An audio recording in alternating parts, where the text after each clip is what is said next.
And these workshops or webinar series are intended to be a supplementary resource for the Investing in Racial Equity primer that the network's DI working group developed last year, where we outlined 12 action steps that investors can take to make progress on racial equity. So if you haven't seen the primer yet, you can do that by visiting the link listed on the slide. We'll also drop the link in the chat box.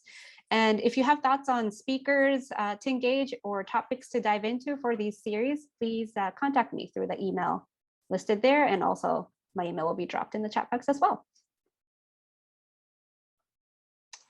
And we're very excited to have today's session on creating racial equity standards for investing being led by Tynesia Boyea-Robinson. She's the president and CEO of CapEQ.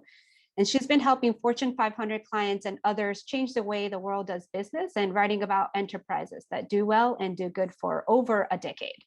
And if you participated in our June milestone of our climate action pursuit, she gave a short introductory presentation on her work, but also generously agreed to do this longer workshop with us today to go into depth on this topic. And she'll be talking through the 3 strategic goals that drive racial equity: power, risk, and justice, and will help us understand the current approaches to investing in and measuring progress towards these goals. And our hope is that the framework will be useful in helping this community get a sense of why strategies like this make financial sense and what it might look like in practice.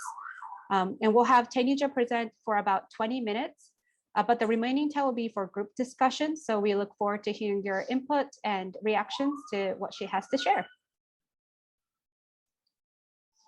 All right, so how we'll engage? Because this will be a very interactive conversation, we wanted to set some ground rules or go over a few points on how we'll engage. Apologies for the ambulance in the background. But the first point that we wanted to make is to please try to participate to the fullest of your ability. The growth of our community and our noise. But really appreciate your input or questions that you have to share during our time together today. And second, please speak from your direct experience or knowledge instead of making generalizing comments. Third, please engage in deep learning through trust and respect. What we mean by this is, everyone has come to this table or to this room to learn, to grow, and to share. So we acknowledge that we may be at different stages of learning on this topic, but want to treat other participants' reflections and questions with respect. We all make mistakes and have bad days. And when these occur, let's challenge and encourage each other to do better. We also recognize that everyone has an opinion. Opinions, however, are not the same as informed knowledge backed up by research. So depending on the topic and the context, both are valid to share, but it's also important to know the difference and to engage in this deep learning, which is what we want to do today. We want to lean more towards informed knowledge and gain practice reflecting and speaking thoughtfully on difficult topics. The next, share the air is the next one. Please share responsibility for including all voices in the discussion. So if you have a tendency to dominate discussions, we encourage you to take a step back and help the group invite others to speak. If you tend to stay quiet, please challenge yourself to share ideas so others can learn from you. Ask for help. It's okay not to know. Please, keep in mind that we are all still learning and are bound to make mistakes when exploring new ideas. So be open to changing your mind and make space for others to do so as well. And last but not least, maintain confidentiality. The presentation portion of this workshop will be recorded. I think you saw the recording in progress message pop up as I was talking, but the group discussion will not be. So all stories that are shared should stay in this room unless permission is given by the person sharing the story that it can be shared in another setting. And if you have any questions or concerns or anything to add to this list, please drop them in the chat box. All right, other logistics that I want to quickly go over is that we'll be using Slido for Q&A, polling, and other activities. So please have it open in another window to interact with the speaker and other participants. We'll drop the link in Slido in the chat box for you now. So with that, I'll turn it over to Tynesia. Thank you. And thank you so much. I'm excited to be here and share some thoughts with everyone, but also to learn from your experience. So I want to start with who's in the room with a quick poll. And I'd love to hear where everyone is on their racial equity journey. So the team is going to share a quick poll on the slide. You should have received the link. And your options are taking your first steps, or you may have made it over a few speed bumps, or you might be on the road for a while, but would love to just kind of get a sense of the room and recognizing that racial equity is a journey, not a destination. So we're all still taking steps. Some of us just might have been on that road for a little while longer than others. And thanks for sharing the poll. So it sounds like a lot of folks are kind of somewhere in the middle so far, that they've made it over a few speed bumps, but still kind of working through the journey. And, I really appreciate having those agreements in the beginning of the discussion on how we're supposed to come to this room and to this work. No one in this room around racial equity is an expert. We're all on different phases of the journey, including myself. And so a lot of what I'm sharing will be what we're seeing in the field from others who are doing this work, and just as much want to learn from where you guys are as to share what I'm learning with others. So thank you for taking that time and sharing it with you. And we're going to make this space so everyone can have a room to participate. So going to the slides around racial equity theme, just kind of giving you a little bit of background. CapEQ, my company, impact investing and advisory firm, and we work with corporate philanthropy and investors in order to help change how the world does business. And one of the big factors or levers of that for us is really about how capital flows. And is it flowing in a way that's actually helping close disparities, or is it flowing in a way that's exacerbating disparities? One of our client partners, or two of them actually, are PolicyLink and the Global Impact Investing Network.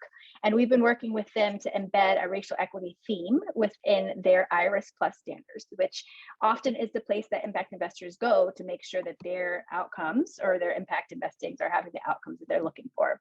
And so the theme that we worked with them on was power, risk, and justice. And this is a little bit different from the way that they do most of their standards. Usually you can kind of pick and choose. And our experience is that power, risk, and justice all work hand in hand together. And you actually can't achieve racial equity without being very intentional about all three of these pieces of the work. So if you go to the next slide, what do we mean by power, risk, and justice? The first piece of the racial equity journey is being very intentional about power. And that is about not just whether or not you have equitable representation, which is something that's coming up over and over again when people think about racial equity, but also, are you intentionally addressing racial bias? Are you taking people who are in decision-making positions and throughout the organization on a journey to be aware of the racial bias that is invested in and completely involved in most of the systems that we operate with? And this is not just a United States issue, this is something globally. Next, risk. Risk is about, are you sourcing your deals in a way that's equitable? Is your due diligence equitable? And are the terms of that due diligence equitable? So if you think about power and risk, they really are about how capital flows. The last one is justice. Are you achieving equitable outcomes? And so some of the questions that came up is, it's not enough, it's necessary but not sufficient to have diverse representation and to have diverse investments and people who are leading the organizations. You really want to make sure that in addition to achieving diversity, we're being mindful of, are our investments actually making a difference? The question that we always ask is anyone better off?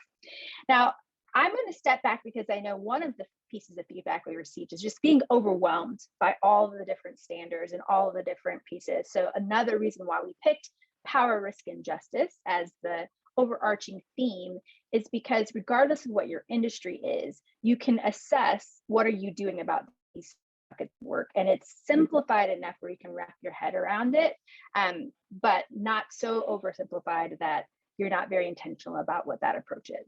So I'm going to go through each one of these and give case studies on what that looks like in practice, and then open it up for some Q&A. So if we go to the next slide, we're going to start with power. And so these are a couple of examples of metrics that we have recommended as it relates to power. So when you think about power and you're thinking about addressing racial bias, it's really about, as I mentioned, making sure that people are going on a racial equity journey. So we focus a lot on training on this, piece, recognizing once again, every single one of these pieces works together and in concert. So it's not enough to just train. In fact, in some of our future metrics, we have consistent racial equity audits, annual revisions on racial equity, because it's a journey, embedding it in your new hire orientation, but it's really making sure that you're level setting everybody on the bias that is inherent in the financial industry and across basically most systems across the world, in order to recognize whether or not you are being equitable in the way that your work is doing. People like to skip to the equitable representation. So this is a representation not just within the organization itself that is providing capital, so not just the asset managers, but also the equity of the assets under management that you're investing in, and for groups like universities, for instance, I'm investing in BIPOC fund managers. And I want to call out attention with the work as we talk about racial equity, is because it's global, and we've gotten feedback that BIPOC doesn't always resonate with groups outside of the United States. So we've had different versions of or phrases that might work for you depending on where you live and who you serve. Some folks have recommended folks who've been traditionally marginalized. There's always a tension with how you name this work to make sure that you're not perpetuating a sense of lack or a sense of almost pejorative, if you will, on communities of color, while also being very intentional about you are really working to make sure that you are righting past wrongs of historic and intentional divestment and underinvestment. And the last is equitable decision-making. And I would say that in the power section, the combination of racial bias and decision-making gives people the most agita. And it's really not just about the representation of racial equity within the folks who are making decisions, who are often members of the investment committee, but also are the communities with lived experience. Or do they have input in the decision-making process as well? So we work with a group called Mission-Driven Finance that actually helps make sure that the voice of the community is represented through their investment committee process when they help build capacity. So it's a combination of the two. And I think those are issues that tend to give people the biggest challenge, but it's, I think, comment that people had given before the session is, how do you make sure that if you're supposed to be serving the community, you're actually investing in what they need and what they ask for, and the main way is to make sure that there's a way to have them involved in your decision making. So if we go to the next slide, what I found that people have is to give a few examples. So if you go back to the slide that had the picture with power on it, I'm going to share a quick example from the University of Chicago, and I think we're going the wrong direction on the slides. Yep, keep going up, one more. Up one more. Well, for the person, there we go. Yay, we got the right slide. So I want to give an example of University of Chicago, especially because I know a lot of folks on the phone run endowments for universities.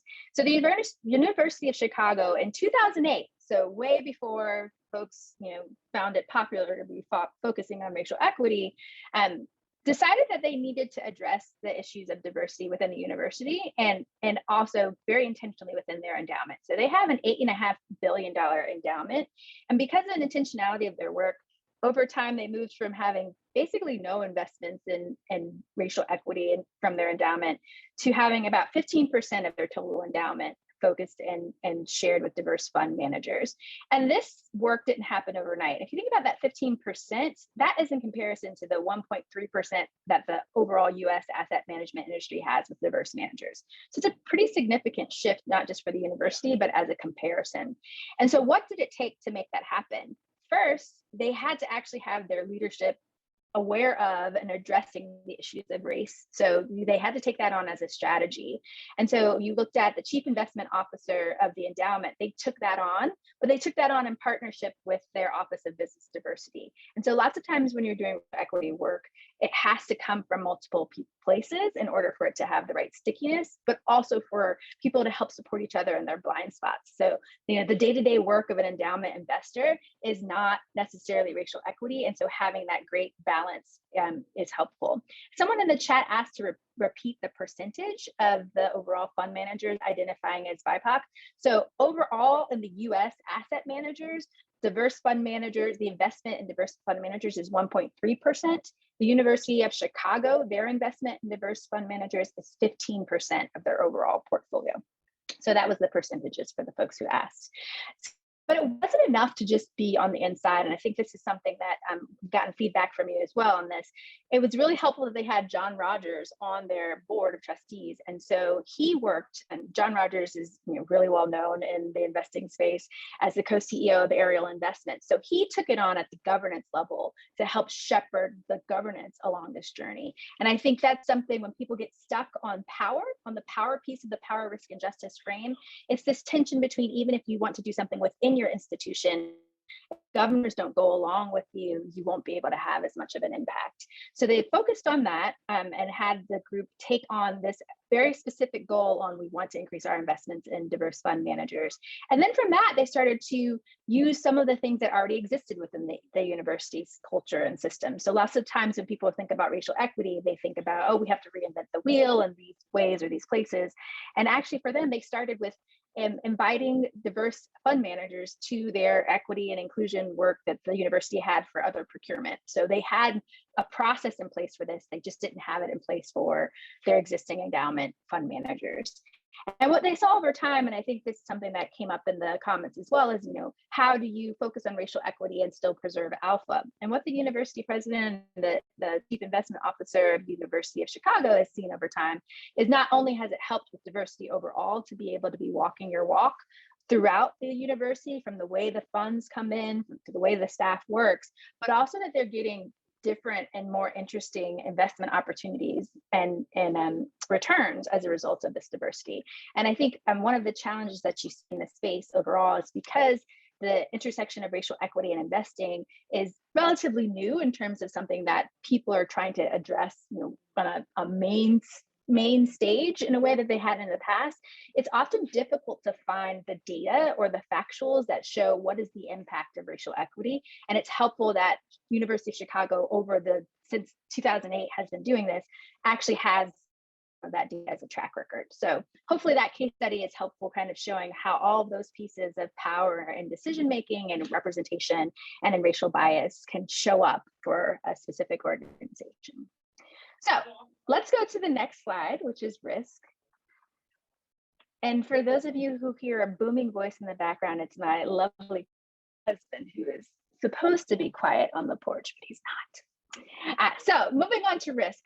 For us, when you think about risk, it's really often the combination of the perception of risk, which is often fraught with bias, the structures of how you assess risk, which is fraught with bias, and as a result of those structures, what is considered quantifiably more risky in terms of those assessment criteria. So we wanted to take head on from the work that we'd seen risk and that perception. So when you think about risk, it's a combination of who's equitable deal sourcing. So who even gets assessed in the first place? Who ends up in the funnel?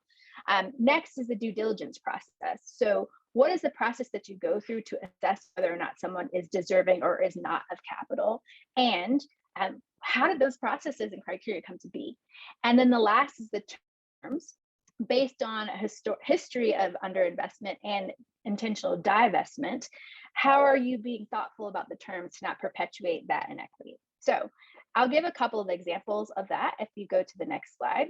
I think one of the biggest pieces and why we recommend doing power first is to confront the fact that so much of the criteria and or the lack of access to assets and some of the things that people look at that make you less risky are things that were intentionally taken from communities. So I want to be mindful. We often get feedback around making sure that we are broader and like, how does that show up? So my grandmother is Japanese, and she had all of her land and all of her property taken away from her in World War II during the Japanese camps. That was in the much earlier than slavery. Chinese Americans often had their labor taken from them, and then they were not allowed to own their land, even though they worked on that land to support that work. Indigenous communities. I mean, you can go on and on for how many assets that were taken away from communities intentionally. And then when you look at the due diligence or the underwriting criteria, what's one of the things that people look for? Assets and capital.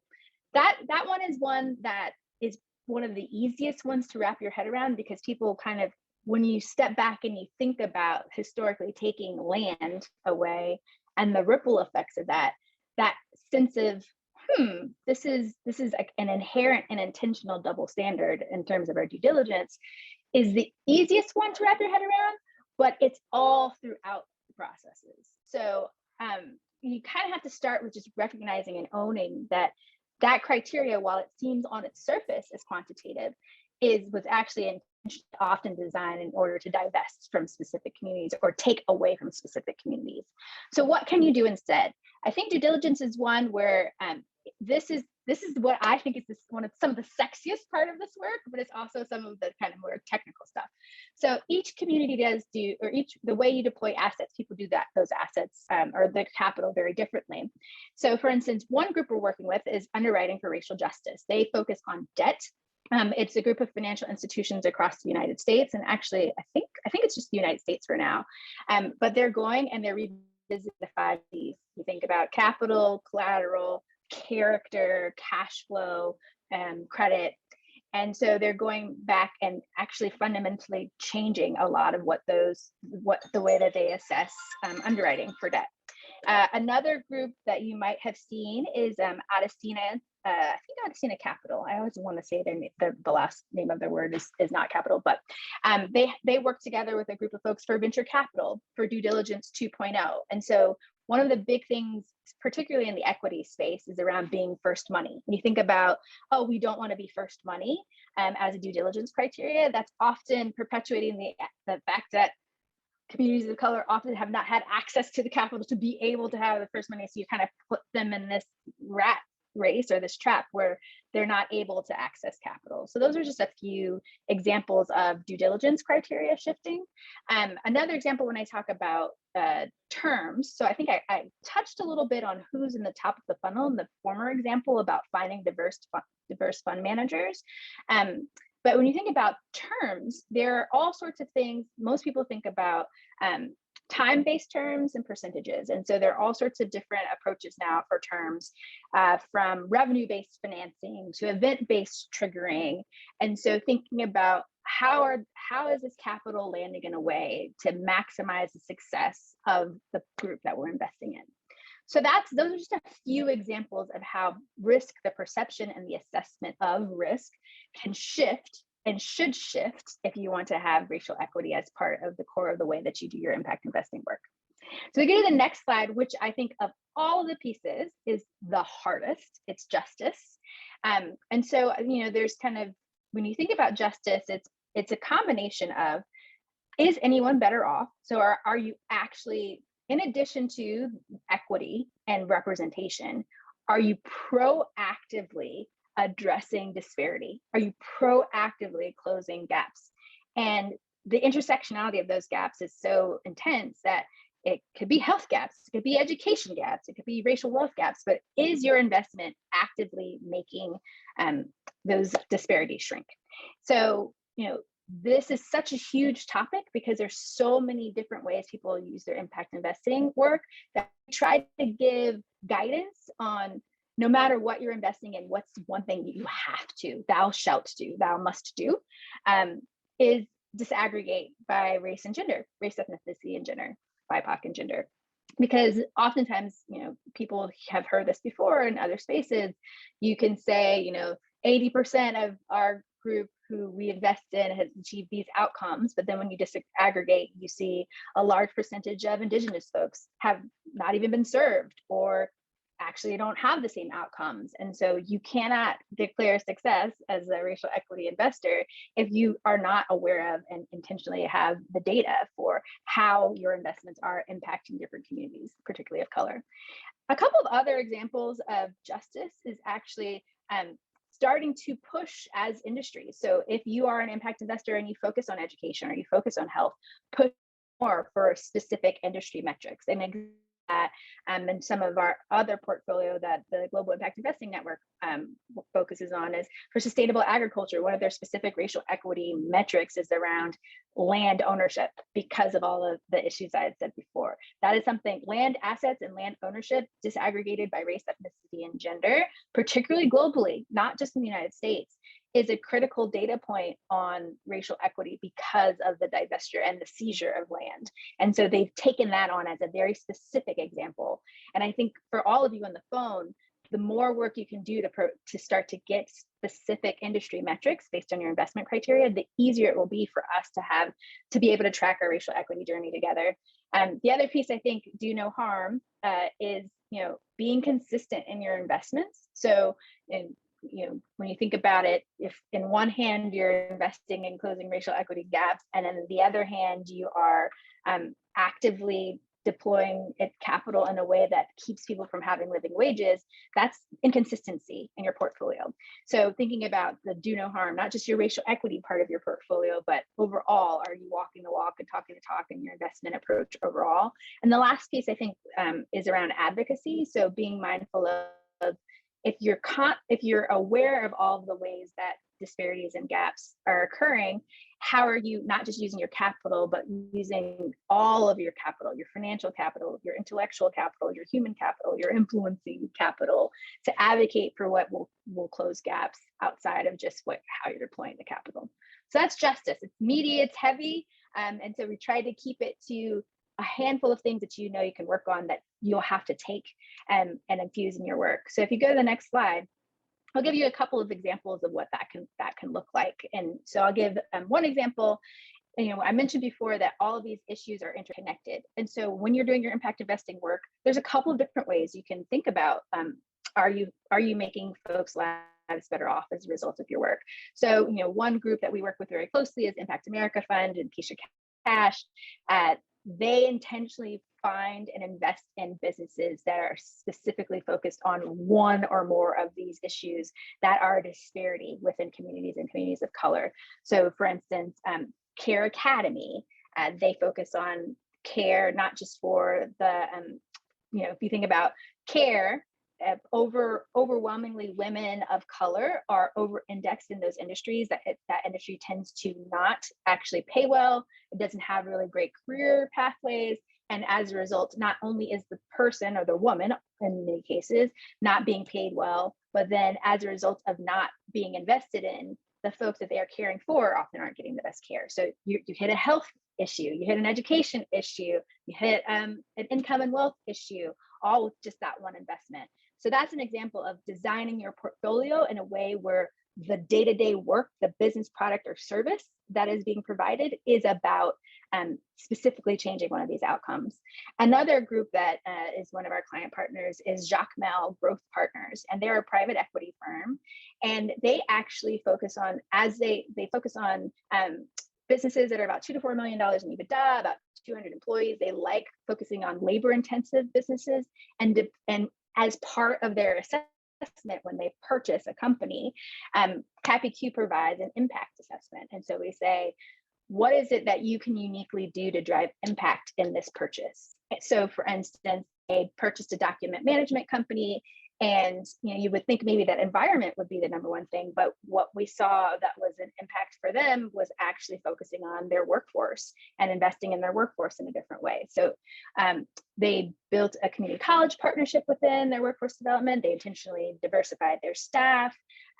They started pitching. We found for them a business development opportunity that they could pitch into the public sector clients in a different way through their Office of Workforce, because they would intentionally hire and be the first job for groups who potentially were past adjudicated or are difficult to hire. And as a result of that, could actually charge a premium, because now they're not only scanning paper, but they're also ramping up the next workforce in the community. So those are just examples of document management in and of itself is not necessarily you think of that as solving a social problem, but you can assess and do due diligence of companies on, is there something you have a unique role to play in to drive impact that's that next layer deep.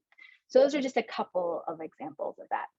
So that is my high level overview of power, risk, and justice. I want to open it up to the group now for questions. And I know they have a Slido question in there. So if you go to the ideas section, they're going to open it up. But the first question is just to get you guys' feedback. I know there's so much rich data in this room, and would just love your feedback on how do these strategies resonate with your organization's work and goals and racial equity overall. So thank you guys for the time that you allowed me to have. I'm going to turn it back over to Kade, since I think we're almost at time to close out. So thank you for sharing your thoughts and allow me to share mine.